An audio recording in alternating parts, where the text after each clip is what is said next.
Hello everyone, आज हम करेंगे क्लास 5th की जो आपकी हिंदी की बुक है उसका चैप्टर नंबर 2 न्याय की कुर्सी। तो इसमें जो हम इसका एक्सप्लेनेशन और साथ में जो इसके इंपॉर्टेंट क्वेश्चन आंसर बन सकते हैं या जितने भी क्वेश्चन आंसर इसमें दिए हैं वो सब हम करेंगे और इसके बाद हम करेंगे इसकी वर्कशीट। सो शुरू करते हैं। उज्जैन की प्राचीन और ऐतिहासिक नगरी के बाहर एक लंबा चौड़ा मैदान था। यहाँ वहाँ टीले थे। एक दिन लड़कों का एक झुंड वहाँ खेल रहा था। एक लड़का कूदता भागता एक टीले पर चढ़ गया। अचानक वह ठोकर खाकर गिर पड़ा। उसने इधर उधर देखा कि किस चीज़ से ठोकर लगी है। उसको एक बड़े चिकने पत्थर के अलावा और कुछ नहीं दिखा। वो उठकर गया और अपने मित्रों को बुलाकर वह शिला दिखाई। शिला मतलब वो जो पत्थर का टुकड़ा उसे दिखाई दे रहा था वो। फिर शान से उस पर बैठकर बोला, यह सिंहासन है मेरा, मैं राजा हूँ और तुम सब मेरे दरबारी। तुम अपनी अपनी फरियाद लेकर आओ। फरियाद मतलब जो भी तुम्हारी प्रॉब्लम है या जो तुम बोलना चाहते हो या बताना चाहते हो वो सब लेकर आनी है। फिर मैं उनका फैसला करूँगा और मैं उस पर फिर अपना क्या करूँगा, डिसीजन दूंगा। दूसरे लड़कों को यह खेल पसंद आया। वे एक एक करके आते और कोई काल्पनिक फरियाद सुनाते। मतलब कोई भी ऐसी चीज़ जो मतलब काल्पनिक से मतलब इमेजिनेशन वाली उनकी जो प्रॉब्लम है वो, ठीक है, वो असली नहीं है क्योंकि बच्चे हैं तो इसलिए उन्हें जो लगता है कि बड़ों को क्या क्या दिक्कतें होती हैं उस तरह की कहानियाँ बनाकर अपनी फरियाद अपनी प्रॉब्लम बताते। फिर गवाह बुलाए जाते, जो विटनेस होते वो बुलाए जाते, उनकी गवाही ली जाती, उनसे पूछा जाता कि क्या ये बोल रहा है वो सच है या नहीं है। उसके बाद वो जो लड़का जो वहाँ पर राजा बना हुआ था वो सिंहासन पर बैठता था वो अपना फैसला सुनाता कि कौन सही है कौन गलत है। इस खेल में उनको इतना आनंद आया कि वो रोज ही यह खेल खेलने लगे। तो सबको पसंद आ गया तो सब यही खेल खेलते थे। शिकायतें सुनी जाती, अपराधी पेश किए जाते, बयान लिए जाते, फिर शिला पर बैठा हुआ लड़का अपना फैसला सुना देता। तो इस तरह से उनका ये गेम चलता रहता। बात इधर उधर सब जगह फैल गई तो लोग लड़के की न्याय बुद्धि की कितने अच्छे से वो न्याय करता है, जस्टिस देता है, लोगों की बात सुनता है और उसके बाद जिसकी गलती है उसके साथ या जिसको सही जो है मिलना चाहिए या जो सही था उसके लिए किस तरह से वो सही तरीके से अपने जो डिसीज़न है वो लेता है। तो सब जगह उसकी चर्चा होने लगी और कहने लगे अवश्य ही इस लड़के में कोई दैवी शक्ति यानी कि कोई भगवान ने इसको बहुत अच्छी पावर दी है, इस वजह से इस तरह कर पाता है। एक दिन दो किसानों के बीच जमीन को लेकर झगड़ा उठ खड़ा हुआ, यानी कि दोनों के बीच लड़ाई होने लगी कि ये मेरी ज़मीन है मेरी ज़मीन है। मामला गंभीर था। टीले वाले लड़के की इतनी चर्चा थी कि वे राजा के दरबार के बजाय उसी के पास गए। तो अब उस टाइम पे राजा थे तो सब लोगों की अगर दिक्कत हो कहाँ जाते, राजा के पास। लेकिन इस लड़के की इतनी बात होने लगी कि वो इतने सही फैसले करता है, ये करता है कि वो दोनों उनके पास जाने के बजाय कहाँ चले गए, इस लड़के के पास गए, राजा के पास नहीं गए। और उन्होंने अपने झगड़े के बारे में बताया और बताया कि क्या दिक्कत है। लड़के ने बड़ी गंभीरता से दोनों की किसानों की बयान सुने और बड़े ध्यान से उसने दोनों की बात सुनी। उसके बाद जो फैसला दिया उसे सुनकर वे दंग रहे और उसके बाद जो उसने फैसला था जो भी बाद में डिसीजन दिया उसको दंग रह गए, यानी कि सब आश्चर्यचकित थे, सरप्राइज रह गए उसको सुनकर। उस दिन के बाद से तो नगर के सभी लोग अपनी फरियाद लेकर वहीं आने लगे। तो जिसको कोई भी प्रॉब्लम होती सब उसी के पास आने लगे, राजा के पास कोई जा ही नहीं रहा था। और ऐसा कभी नहीं हुआ कि लड़के के फैसले से उन्हें संतोष न हुआ। और ये भी नहीं था कि जब भी वो आते तो लड़का जो फैसला देता था सब उससे खुश होते थे, यानी कि कोई भी ऐसा हो कि जिसको उसके फैसले गलत लगते हों। धीरे धीरे यह बात राजा के कानों तक पहुंची तो राजा को बहुत गुस्सा आया कि मेरे पास तो कोई नहीं आ रहा, वो छोटे से लड़के के पास जा रहे हैं। उसने गरज कर कहा, उस छोकरे की यह मजाल कि अपने को मुझसे अच्छा न्याय करता समझे। कि मजाल मतलब हिम्मत, छोकरे मतलब उस लड़के कि उस लड़के की इतनी हिम्मत है कि मुझसे ज़्यादा खुद को न्याय करता, न्याय देने वाला समझ रहा है। मैं इन किस्सों में विश्वास नहीं करता, मैं खुद जाकर देखूंगा। और मुझे जो है ये लोग कहानियाँ बताते रहते हैं, किस्से सुनाते रहते कि लड़के ने ऐसा कर दिया ऐसा कर दिया, तो मुझे इन चीज़ों में विश्वास नहीं है, मैं खुद जाकर वहाँ पर देखूंगा।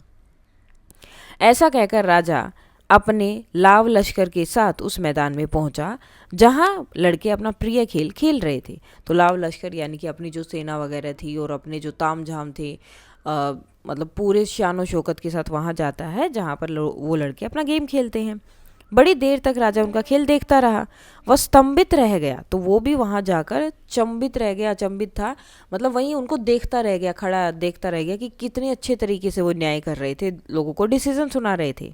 उसने अपने मंत्री से कहा, लड़का सचमुच बहुत बुद्धिमान है कि ये तो सही में बहुत अच्छे से जो है जवाब दे रहा, काम कर रहा है। कितनी छोटी उम्र में इतनी बुद्धि का होना आश्चर्य की बात है, कितने अच्छे से जो है हर डिसीजन दे पाना बहुत बड़ी बात है। इसकी न्याय बुद्धि के आगे तो बड़े बड़ों को लोहा मानना पड़ेगा। अब लोहा मानना क्या होता है, एक मुहावरा है कि इसकी मतलब जो इसकी बुद्धि है, इसकी न्याय करने की शक्ति है वो सच में बहुत अच्छी है। कोई भी बड़े से बड़ा इंसान भी यहाँ पर इसकी बुद्धि को मानेगा, इसकी जो शक्ति है या फिर जिस तरह से वो न्याय कर रहा है वो बहुत अच्छी है। उसी समय किसी ने राजा को बताया, लेकिन महाराज यह तो रोज वाला लड़का नहीं है, कि यह वह लड़का नहीं है जो रोज बैठता है, वह तो बीमार हो गया है। इस कारण कोई जो उसका दूसरा दोस्त है वो उस लड़का टीले पर बैठा है, मतलब पत्थर का इस तरह से टीला सा थोड़ा सा बन गया था ऊपर की तरफ, तो उसी को उन्होंने गद्दी बना लिया कि ये तो आज उसका दूसरा दोस्त है जो खेलते हैं उसमें से बैठा है। यह तो और भी आश्चर्य की बात है। तो वो बोलते ये तो और भी ज़्यादा आश्चर्य की बात हो गई।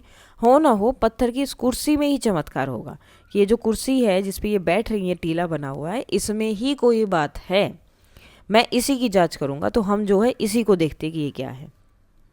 राजा का इशारा पाते ही उस स्थान को खोद कर पत्थर को निकाला गया। तो जैसे ही राजा ने बोला कि मुझे इसकी जांच करनी है, तो उस पत्थर को, उस जगह को पूरा जो है खोद दिया गया और इस पत्थर को निकाल लिया गया। राजा ने देखा कि वह पत्थर नहीं, बहुत ही सुंदर सिंहासन था। तो राजा ने देखा कि वो तो सिंहासन है, उस पर बहुत बारीक और खूबसूरत मूर्तियाँ गुदी हुई थी। ठीक है, ये दिखाई दे रही है। तो ये मूर्तियाँ उस पर इस तरह से बनी हुई थी।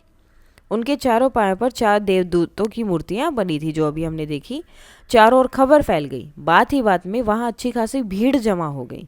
तो बहुत ज़्यादा भीड़ हो गई जब पता चला कि वो तो सिंहासन था, इस तरह से था, वो इतना सुंदर है। तो सब लोग वहां आके देखने लगे। विद्वान पंडितों ने बताया कि वह ऐसा वैसा सिंहासन नहीं है, कि ये वैसी कोई कुर्सी या किसी राजा का सिंहासन नहीं है। सदियों पुराना राजा विक्रमादित्य का सिंहासन था। किसका था? राजा विक्रमादित्य की। राजा विक्रमादित्य क्या थे? वो अपने न्याय और विवेक के लिए बहुत प्रसिद्ध थे। वो बहुत अच्छे से न्याय करते थे और लोगों के साथ हमेशा अच्छे से बिहेव करते थे, और इसी के लिए वो बहुत प्रसिद्ध थे। तो राजा ने आज्ञा दी कि सिंहासन को ले जाकर दरबार में रख दे, राज दरबार में, जो उसकी जगह है ना, जहाँ पे उसका सिंहासन रखा हुआ है, तो उसको हटाकर ये सिंहासन वहाँ पर रख दिया जाए। उसने कहा, मैं इस पर बैठकर अपनी प्रजा की फरियाद सुनूंगा, यानी कि जो मेरे लोग हैं वो प्रॉब्लम मेरे पास लेकर आएंगे और मैं सुनूंगा और उनका फैसला करूंगा। अगले दिन राजा दरबार में आया और सीधे उस सिंहासन की ओर बढ़ा। उस पर बैठने ही वाला था कि किसी की आवाज़ सुनाई दी। तो जैसे ही वो बैठने वाला था तो एकदम से आवाज़ आई, ठहरो, यानी कि रुक जाओ। राजा ने रुक कर चारों ओर देखा, कोई नहीं दिखाई दिया। वह फिर सिंहासन की ओर बढ़ा, फिर से वही आवाज़ आ गई कि रुक जाओ। इस बार राजा ने आश्चर्य से देखा कि सिंहासन की एक पाए में बनी मूर्ति बोल रही थी। तो जब हमने अभी मूर्ति देखी ना, वो 4 पायों में बनी हुई थी, तो वो जो है वहाँ पर बोल रही थी। मूर्ति ने कहा, क्या तुम इस सिंहासन के पर बैठने योग्य हो? यानी कि क्या तुम इसके लायक हो? क्या तुम्हें पूरा विश्वास है कि तुमने कभी चोरी नहीं की? राजा ने लज्जा से सर झुका लिया। तो उसने क्या किया, शर्म आ गई कि ये, इसे भी पता है कि मैं चोरी करता हूँ। मतलब चोरी इन द सेंस ये नहीं किसी के घर से चुराया, बल्कि दूसरे तरीके से भी चोरी की जाती है। जो लोगों की चीज़ें हैं उनको लोगों के लिए यूज़ ना करके, अगर किसी अपने किसी स्वार्थ के लिए यूज़ किया जा रहा है, अपने लिए यूज़ किया जा रहा है, तो वो भी चोरी ही है। तो राजा ने जब ये सुना तो वो शर्म से अपना सर झुका लिया। यह सच है कि हाल ही में मैंने अपने एक दरबारी की ज़मीन पर कब्जा कर लिया था, यानी कि वो जो दरबारी की ज़मीन थी और इसने कब्जा कर लिया, और मैं उससे नाराज़ हो गया था। तब तो उसने तो मतलब उसने ये बात बोली, तो वो कुर्सी बोलती है, वो जो कुर्सी में मूर्ति थी, कि तब तो तुम इसके योग्य नहीं हो। तुमको 3 दिन तक प्रायश्चित करना होगा, कि तुम्हें जो है प्रायश्चित करना होगा। अब इस चीज़ का, जो तुम्हारी गलती है उसका तुम्हें प्रायश्चित करना है। कुछ ऐसा करना है कि जिससे तुम्हारी वो गलती कम लगने लगे। ठीक है, यह कहकर मूर्ति अपने पंख फैलाकर आकाश में उड़ गई।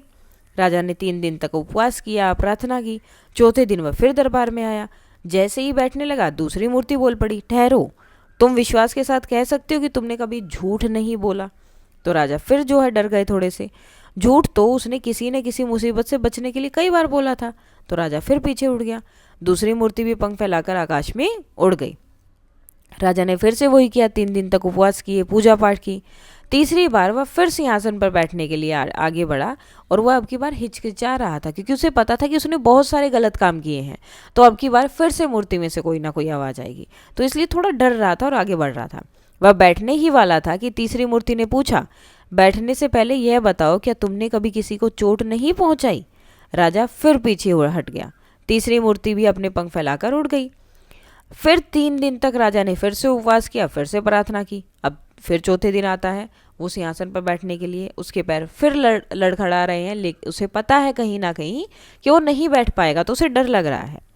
चौथी मूर्ति ने कहा, ठहरो, जो लड़के इस सिंहासन पर बैठते थे वे भोले भाले थे, उनके मन में कलुष नहीं था, यानी कि कोई भी किसी के लिए कुछ वैर भावना या किसी के लिए कुछ भी नहीं था, गलत चीज़ें नहीं थी उनके मन में किसी के लिए। अगर तुमको विश्वास है कि तुम इस योग्य हो तो इस सिंहासन पर बैठ सकते हो। अगर तुम्हें लगता है कि तुम्हारे मन में भी किसी के लिए कोई गलत भावना नहीं है तो तुम इस पर बैठ सकते हो।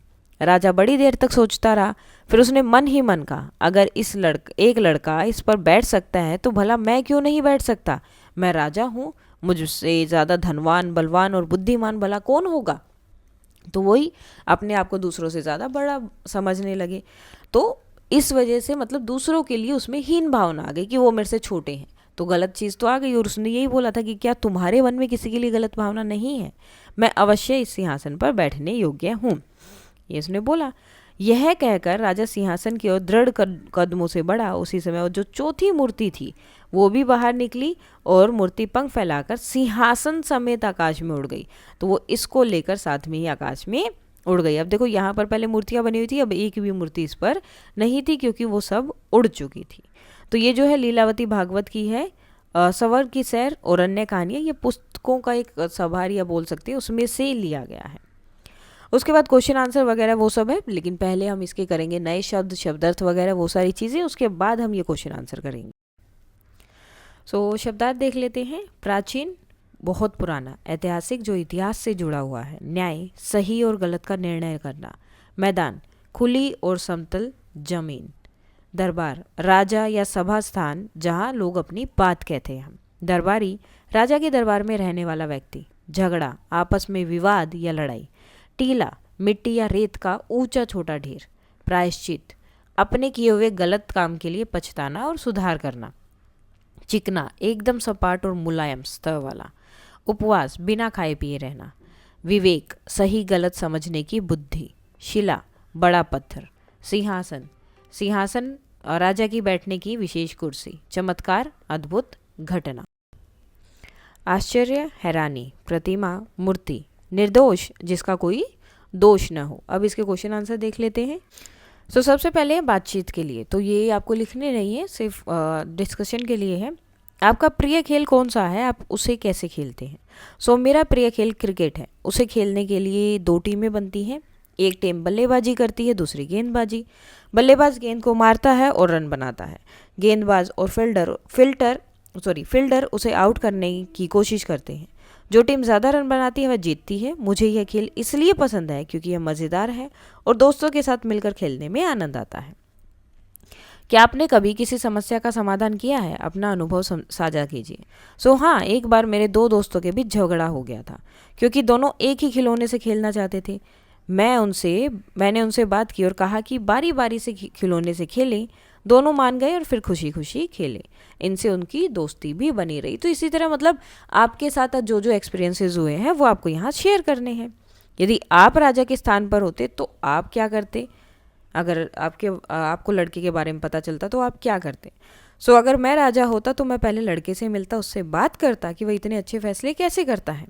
मैं उसे बुलाकर अपने दरबार में काम करने का मौका देता और उससे सीखता कि सच्चा न्याय कैसे करते हैं। मैं उसका सम्मान करता, न कि उससे जलन।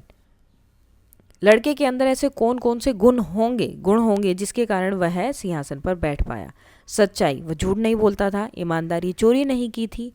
दया, किसी को चोट नहीं पहुंचाई थी। ईमानदारी, वह सोच समझ कर न्याय करता था। भोला और साफ मन, उसका मन साफ और मासूम था जैसे बच्चों का होता है। अब नीचे दिए गए प्रश्नों के सही उत्तर के आगे जो हमें स्टार बनाना है और आंसर जो है 1 से अधिक हो सकते हैं। तो फर्स्ट है, राजा को लड़के द्वारा न्याय करने के विषय में कैसे पता चला? तो लोगों द्वारा लड़के के न्याय की प्रशंसा सुन के और मंत्रियों द्वारा लड़के की बुद्धि की प्रशंसा सुन के। राजा को सबसे अधिक आश्चर्य किस बात पे हुआ? कि बच्चे खेल खेल में न्याय कर रहे थे। सिंहासन पर बैठने वाला लड़का सही न्याय कर रहा था और संवैध सिंहासन में ही चमत्कारी शक्ति विद्यमान थी। लड़कों को यह खेल इतना अच्छा क्यों लगा कि वे प्रतिदिन खेलने लगे?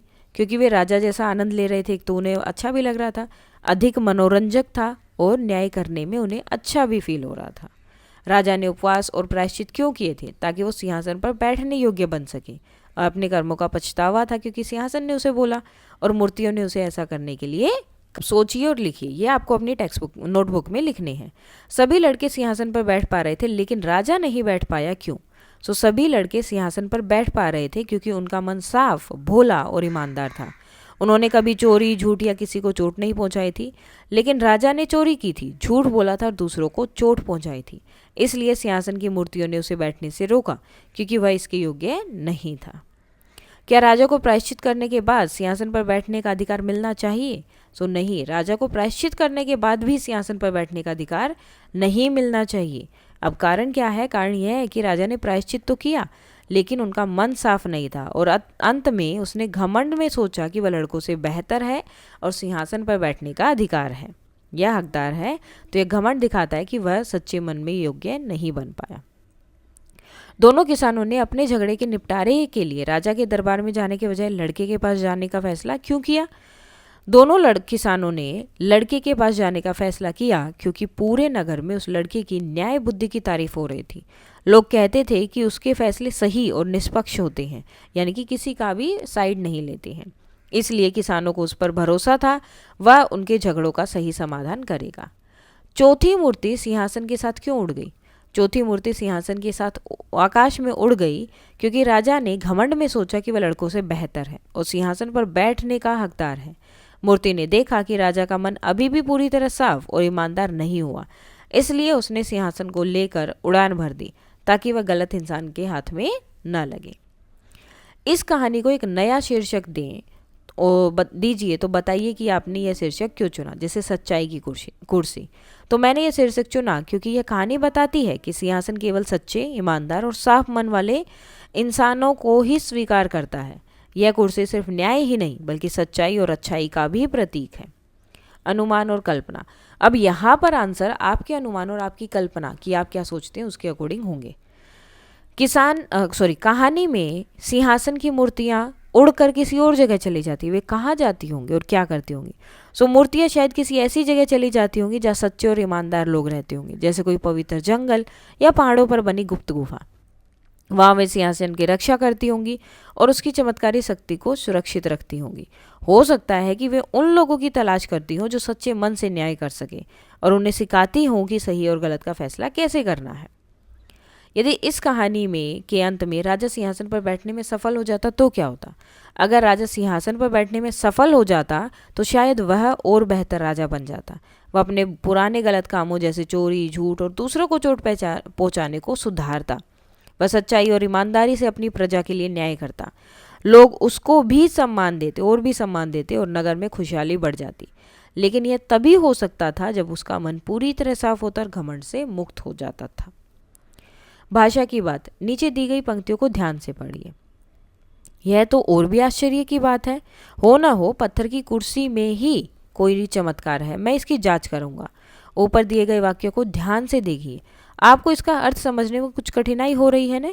अब देखिए, यह तो और भी आश्चर्य की बात है। हो ना हो पत्थर की कुर्सी में ही कोई चमत्कार है। अब देखो क्या हुआ, यहाँ पर कोई कहीं पर कोई कोमा नहीं था, कोई पूर्ण विराम कुछ नहीं लगाया गया था। मैं इसकी जांच करूंगा। अब आपको इन वाक्यों का अर्थ और भाव ठीक से समझ आए कि कहाँ रुकना है, कहाँ बात खत्म हो गई, कहाँ से दूसरी बात शुरू हुई। इसका कारण कुछ है, कुछ विशेष चिन्ह जैसे ये वाले, ठीक है, इन्हें बोलते हैं उद्धरण चिन्ह। उद्धरण चिन्ह मीन्स जब किसी की बात को आप एज इट इज दोहराते हैं तो इनका यूज किया जाता है। पूर्ण विराम जब कोई सेंटेंस खत्म हो जाता है। कोमा जब आपको दो अक्षरों या दो शब्दों के बीच में थोड़ा सा गैप देना है।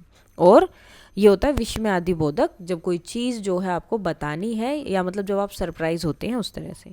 और इन सारे चिन्ह को बोला जाता है विराम चिन्ह। विराम चिन्हों से पता चलता है कि लिखे हुए वाक्यों में कहाँ ठहराव है और उनका भाव क्या है। अब नीचे दिए गए वाक्यों में उचित विराम चिन्ह लगाना है। तो जैसे कि चौथी मूर्ति ने कहा, ये कहा, उसके बाद ये चिन्ह लगेगा आपका यहाँ पर, ये ठहरो, रुक जाओ। जो लड़के सिंहासन पर बैठते थे वे भोले भाले थे, ठीक है, बैठते थे वे भोले भाले, बीच में ये लगेगा आपके थे पूर्ण विराम, ठीक है। उनके मन में कलुष नहीं था। अगर तुमको विश्वास है कि तुम इस पे बैठने योग्य हो तो इस सिंहासन पर बैठ सकते हो, और ये उद्धरण चिन्ह है। तो इस तरह से करना है। विवरण ठहरों में विषमादि बोधक है, उद्धरण चिन्ह लगाया गया है क्योंकि मूर्ति जोर से बोल रही है, तो उसकी बात हम बता रहे हैं। जो लड़के इस सिंहासन पर बैठे हैं के बाद अल्प विराम, वे भोले भाले थे, वे पूर्ण विराम, इसके बाद पूर्ण विराम यानी कि खत्म हो गया ताकि वाक्य स्पष्ट हो। अगर तुमको विश्वास है तो अल्प विराम और अंत में फिर से पूर्ण विराम। राजा बड़ी देर तक सोचता रहा, तो राजा बड़ी देर तक सोचता रहा, खत्म। फिर उसने मन ही मन कहा, तो उसकी बात चल रही है। अब क्या कहा उसके लिए उद्धरण चिन्ह है। अगर एक लड़का इस पर बैठ सकता है कोमा, तो भला मैं क्यों नहीं बैठ सकता हूँ, मैं राजा हूँ, बैठ सकता हूँ। अब क्यों आ गया, तो क्वेश्चन मार्क है, तो इसलिए क्वेश्चन मार्क। मैं राजा हूँ, पूरा खत्म। मुझसे ज़्यादा धनवान कोमा बलवान को और बुद्धिमान भला और कौन होगा। तो ये भी क्वेश्चन पूछ रहा है, तो क्या आ गया, क्वेश्चन मार्क आया। मैं अवश्य इस सिंहासन पर बैठने के योग्य हूँ। और ये सारी बात उसने मन में सोची, तो वो बात को दिखाने के लिए उद्धरण चिन्ह है। वो यहाँ पर फिर एक्सप्लेन किया गया है। सोचता रहा के बाद पूर्ण विराम आएगा क्योंकि वाक्य पूरा है। फिर उसने मन में कहा, अल्प विराम और उद्धरण विराम क्योंकि उसका विचार शुरू हो रहे हैं। अगर लड़का बैठ सकता है तो अल्प विराम, तो मैं क्यों नहीं, क्योंकि वो दूसरे खुद से भी सवाल को कर रहा है। मैं राजा हूँ, ज़्यादा धनवान हूँ, तो कोमा आ जाएगा। और मेरे से भला ज़्यादा धनवान कौन होगा, इसके बाद प्रश्नवाचक चिन्ह और अंत में पूर्ण विराम और उद्धरण चिन्ह लगेगा। तीसरी मूर्ति भी उड़ गई। इस वाक्य के आधार पर प्रश्नों के उत्तर दीजिए। इस वाक्य में संज्ञा शब्द क्या है, मूर्ति। कौन सा शब्द इस संज्ञा शब्द के गुण, तो तीसरी जो है बताता है कि कौन सी मूर्ति थी, तीसरी मूर्ति। कहानी में से चुनकर कुछ वाक्य नीचे दिए गए हैं, इनमें विशेषण शब्द पहचान कर उनके नीचे रेखा लगानी। जैसे एक दिन, तो एक आ गया और एक झुंड वहां खेल रहा था। तो उज्जैन की प्राचीन और ऐतिहासिक नगरी के बाहर एक लंबा चौड़ा मैदान था। इतनी छोटी उम्र में इतनी बुद्धि होना आश्चर्य की बात है। राजा ने देखा कि वह पत्थर नहीं, वह बहुत ही सुंदर सिंहासन था। बात ही बात में वहाँ अच्छी खासी भीड़ जमा हो गई। आप में कौन कौन सी विशेषताएं होनी चाहिए जिससे कि आप कहानी के सिंहासन पर बैठ पाएं, तो वो सब आपको यहाँ लिखना है। तो यहाँ पर आप लिखेंगे जैसे दयालु होना, सत्यवादी होना, सच बोलने वाला होना चाहिए, निष्पक्ष होना, ईमानदार होना, न्यायप्रिय होना, बुद्धिमान होना, निष्कपट होना यानी कि किसी के साथ गलत नहीं करना। पाठ के आगे, कहानी में गांव वाले न्याय करवाने और झगड़े सुलझाने बच्चों के पास जाया करते थे। आप अपनी समस्या को सुलझाने के लिए किस किस के पास जाते हैं, तो आपको बताना है। मैं अपनी समस्या सुलझाने के लिए अपने शिक्षकों, माता पिता और परिवार के अन्य बड़े सदस्यों के पास जाते हैं। और इनके पास इसलिए जाता हूँ क्योंकि वे मुझसे बहुत प्यार करते हैं और मेरी हर समस्या का हल जल्दी निकाल देते हैं। क्या कभी ऐसा हुआ कि किसी ने आपके साथ अन्याय किया, तो आपने उस स्थिति का सामना कैसे किया। देखो हो भी सकता है और नहीं भी, तो जो भी हुआ है उसके अकॉर्डिंग आपको बताना है। तो हाँ, एक बार मेरे साथ अन्याय हुआ था। स्कूल के शिक्षक ने बिना कारण मुझे डांट दिया था। उस समय मुझे बुरा लगा, लेकिन मैंने चुपचाप सहन किया और बाद में शांति से अपनी बात समझाई। तब शिक्षक को सच्चाई पता चली तो उन्होंने मुझसे माफ़ी मांगी। पता कीजिए। राजा ने आज्ञा दी कि सिंहासन को ले जाकर राज दरबार में रख दिया जाए। सिंहासन एक विशेष प्रकार की भव्य कुर्सी होती है, ठीक है, जिस पर राजा महाराजा बैठा करते थे। आज भी हम बैठने के लिए अनेक प्रकार की वस्तुओं का उपयोग करते हैं। इनमें से कुछ वस्तुओं के चित्र नीचे दिए गए हैं। इनका वर्णन करना है और लिखना है कि आपकी भाषा में इन्हें क्या बोला जाता है, जैसे ये इस तरह से, ठीक है। तो यहाँ पर देखते हैं, चटाई है, घास, बांस या प्लास्टिक से बनी होती है। इसे भूमि पर बिछाकर बैठा जाता है। तो शीतल पट्टी। दरी, यह मोटे कपड़े या सूती धागे से बनी होती है। यह उत्सवों या सामाजिक कार्यक्रमों में उपयोग की जाती है। तो आपके यहाँ जो बोला जाता है वो बोलेंगे, जैसे गलीचा या रग। मुड्डा, यह बांस की छड़ियों और रस्सी से बना होता है। यह बैठने के काम आता है। मुरा या मुड्ढा। चारपाई, यह लकड़ी और रस्सियों से बनी होती है, बैठने और लेटने के काम आती है। खाट या खटिया।